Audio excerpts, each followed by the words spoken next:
Joaquim Maria Machado de Assis viveu de 1839 a 1908, atravessando grande parte do século XIX e presenciando mudanças históricas fundamentais: a abolição da escravatura, a proclamação da República, a modernização do Rio de Janeiro e o nascimento do tal Brasil moderno. Eu sou Manuel Nepomuceno, seu professor aqui na Dose da História, e bora falar sobre Machado de Assis? É logo depois da vinheta.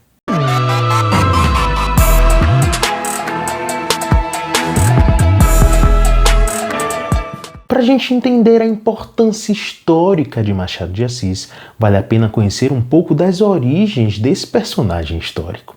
Em 21 de junho de 1839, no Morro do Livramento, no Rio de Janeiro, nasceu o futuro bruxo do Cosme Velho. Filho de um pintor de paredes, mulato, chamado Francisco José de Assis, e de uma portuguesa dos Açores, chamada Maria Leopoldina Machado da Câmara. Machado cresceu numa família pobre, mas alfabetizada, algo um tanto raro para sua época e classe social.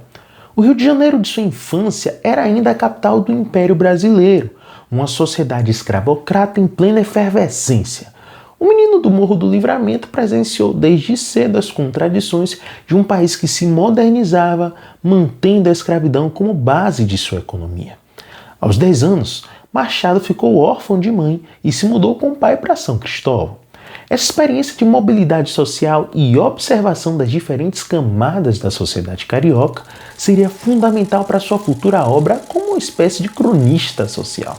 Aos 17 anos, Machado começou a trabalhar na imprensa nacional, como aprendiz de tipógrafo, onde foi protegido por Manuel Antônio de Almeida. Ali teve seu primeiro contato profundo com o jornalismo e com a crítica social.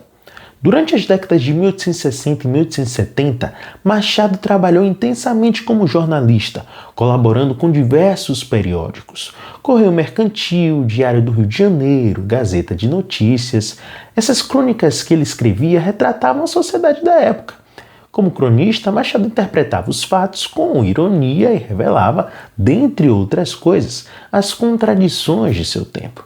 Escrevia sobre política, costumes, transformações urbanas, sempre com o olhar atento de quem compreendia ou tentava compreender os mecanismos daquela sociedade. Machado de Assis foi testemunha de alguns dos grandes eventos do século XIX brasileiro, que ajudaram a transformar aquele contexto, como a abolição da escravatura, a proclamação da República. Como neto de escravizados e crítico do sistema escravista, Machado retratou a escravidão não apenas em seus aspectos explícitos, mas principalmente nas relações de poder e dinâmicas cotidianas que ela criava. Dá para usar a obra de Machado para estudar a escravidão do período. Seus contos, a exemplo de Pai contra Mãe, um dos mais famosos, são documentos históricos valiosos sobre a mentalidade escravocrata. Em relação à proclamação da República, diferentemente de muitos intelectuais da época, Machado não foi um republicano fervoroso. Ele mantinha uma posição cautelosa por temer que a República trouxesse uma instabilidade política. Em suas crônicas e no romance Esaú e Jacó, ele retrata um pouco desse processo de transição política, mostrando como muitas mudanças foram apenas de fachada. O que torna Machado de Assis fundamental para a gente entender o século XIX é essa capacidade dele revelar o que estava ali nas entrelinhas da história oficial. Enquanto outros escritores exaltavam o progresso e a modernização, Machado mostrava as permanências, como as velhas estruturas de poder se adaptavam às novas circunstâncias. Os seus personagens como Brás Cubas, Bentinho, Rubião, são representantes de um pouco daquelas classes dominantes do Brasil do século XIX. Machado entendia que o Brasil vivia uma modernização que mudava apenas o suficiente para que tudo permanecesse igual. A República mantinha os mesmos grupos no poder. A abolição não trouxe integração social real. E o capitalismo nacional nascia dependente e especulativo. Para nós, historiadores, a obra de Machado é uma fonte muito valiosa.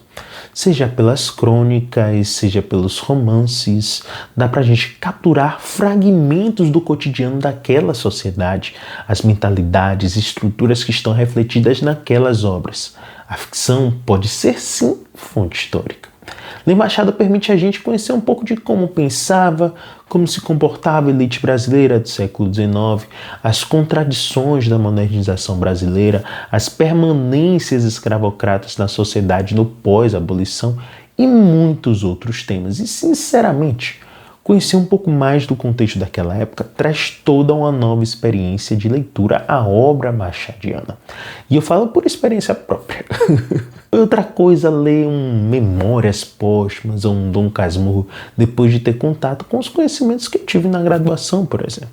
Então é um bom exercício a gente procurar saber um pouco mais do contexto para depois consumir a obra ou consumir em paralelo. Também vale. Não vale somente para Machado de Assis, vale para vários outros autores. Machado de Assis morreu em 29 de setembro de 1908, encerrando uma vida que atravessou grande parte do século XIX. Deixou um legado que transcende a literatura. Ele nos deixou um retrato complexo do Brasil oitocentista, com todas as suas contradições, hipocrisias e permanências.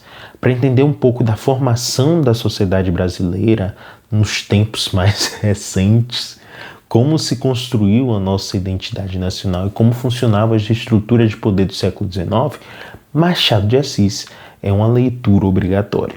E por falar em leitura obrigatória, recomendo demais a leitura de Machado de Assis, historiador, de Sidney Chalhoub, que propõe uma compreensão da produção de Machado a partir do contexto social e histórico que ele viveu.